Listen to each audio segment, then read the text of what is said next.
Hello everyone, glad to see you all stop back in for another video today. So today we're going to be doing another camera gear review. So about a month ago I did a review on a small on-camera LED light, but I just got this new guy in and this thing is really dope. Probably my new favorite, so we're going to take a look at it.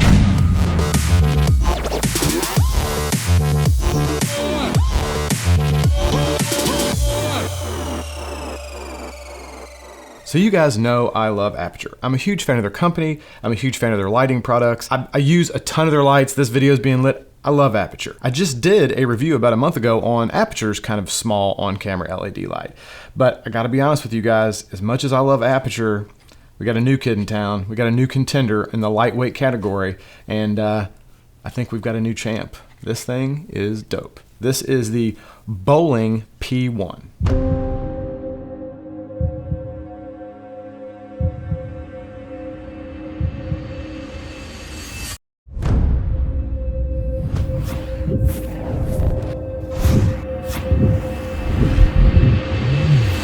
So this is the Boling P1 Vlogger, and you can tell by the size of this thing, this firmly fits in that small, compact, on-camera LED light category. For comparison, this is basically the same size as my iPhone X with a case on it. Super compact. If you're comparing it to other LED lights, the Aputure MX is the obvious closest benchmark.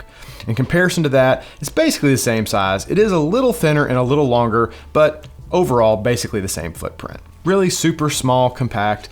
Another one of these lights that's super easy just to keep in your bag all the time, so if the situation arises, you've always got a light to cover you. It does come with a really nice nylon carrying case, and one of the things I do like about the carrying case on this one that's different from some of the other lights I have is it's got molly strapping or molly webbing on the back of it. If you have a camera bag with molly webbing, like the camera bag I use, the Low Pro Tactic 450. Awesome bag, by the way. If you're looking for a camera bag, phenomenal bag. Tons of space on the outside with the webbing to put extra pouches and stuff. Really big. We won't go into all that. This is about the light, but awesome bag. But because of the nice molly webbing or strapping on the back of this, I can firmly attach this really high quality pouch to the outside of my bag, always keep the light in there, and never have to worry about taking up any space in my camera bag, leaving all the room I need for all my lenses and cameras and drones and all that crap.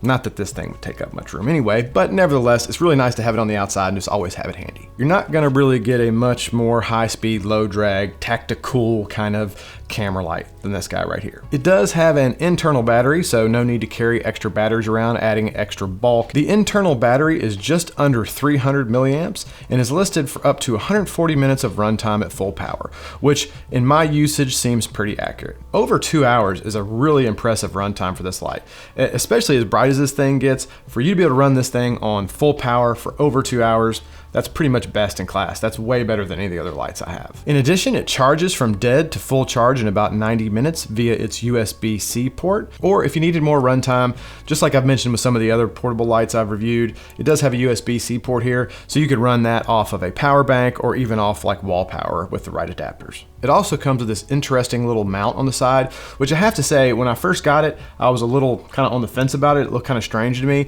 but now that I've used it for a while, this is a really pretty cool design. Because of the way it swings out, it allows you to mount this thing to like a camera or a light stand or whatever and position the light in the upright position down. It pivots here, so you can move your light this way and that way, get the right angle that you need. And it's got like 8 different quarter 20 holes for mounting just about any way you want. It also comes with a cold shoe adapter, like I said, to mount to the top of your camera.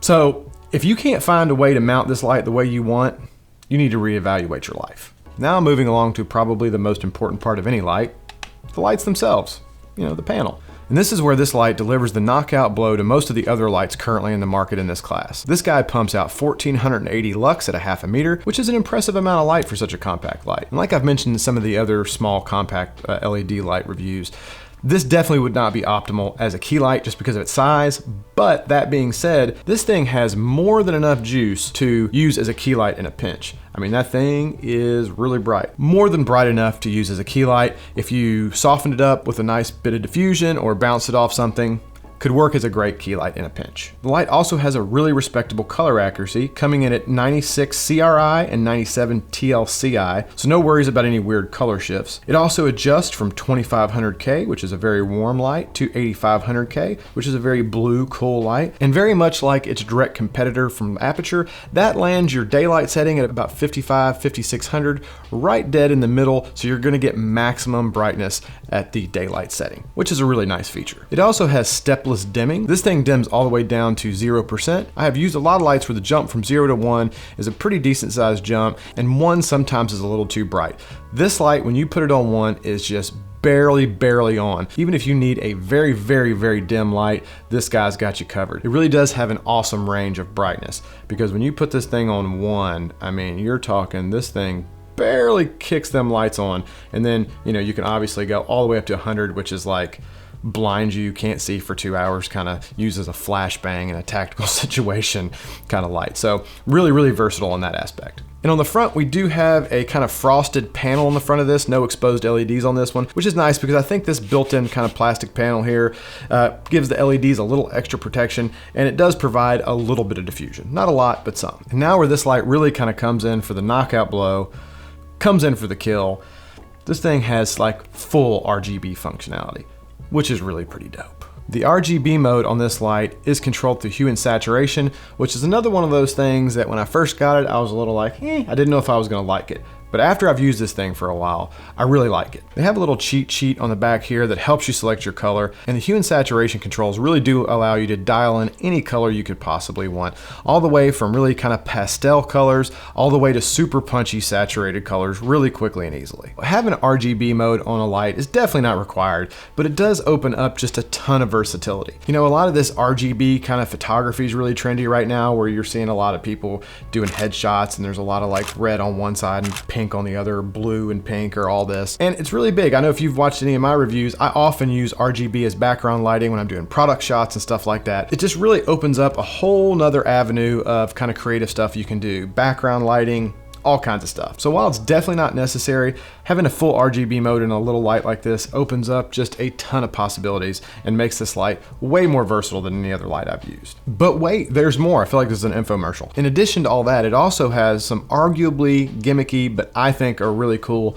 kind of special effect features in it. It has several different speeds of cycling through the RGB colors, a candle light or fire flicker feature. It has a mode that simulates the ambient glow and flicker of a television being on in the room.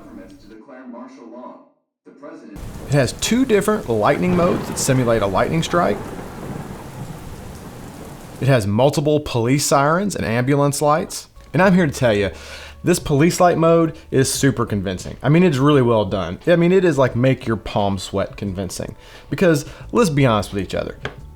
There is nothing more butt puckering than driving down the road at night and seeing those blue and red lights flashing in your rearview mirror. I don't care who you are, how innocent you are, how good of a person you are.